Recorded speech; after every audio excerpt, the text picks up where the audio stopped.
ठंड का मौसम था। शीतलहर पूरे राज्य में बह रही थी। कड़ाके की ठंड में भी उस दिन राजा सदा की तरह अपनी प्रजा का हाल जानने भ्रमण पर निकला था। महल वापस आने पर उसने देखा कि महल के मुख्य द्वार के पास एक वृद्ध बैठा हुआ है। पतली धोती और कुर्ता पहने वह वृद्ध ठंड से कांप रहा था।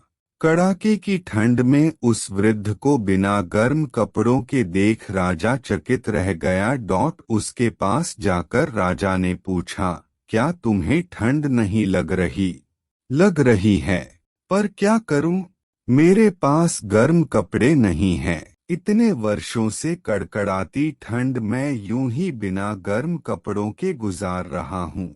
भगवान मुझे इतनी शक्ति दे देता है कि मैं ऐसी ठंड सह सकूं और उसमें जी सकूं। वृद्ध ने उत्तर दिया।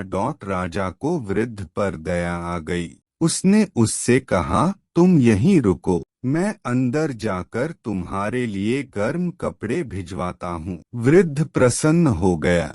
उसने राजा को कोटि कोटि धन्यवाद दिया। वृद्ध को आश्वासन देकर राजा महल के भीतर चला गया, किंतु महल के भीतर जाकर वह अन्य कार्यों में व्यस्त हो गया और वृद्ध के लिए गर्म कपड़े भिजवाना भूल गया। अगली सुबह एक सिपाही ने आकर राजा को सूचना दी कि महल के बाहर एक वृद्ध मृत पड़ा है।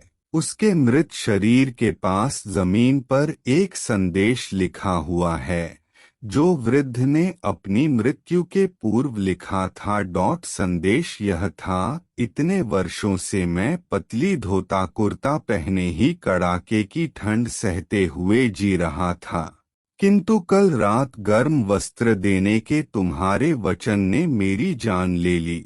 सीख, दूसरों से की गई अपेक्षाएं अक्सर हमें उन पर निर्भर बना देती है, जो कहीं न कहीं हमारी दुर्बलता का कारण बनती है। इसलिए अपनी अपेक्षाओं के लिए दूसरों पर निर्भर रहने के स्थान पर स्वयं को सबल बनाने का प्रयास करना चाहिए।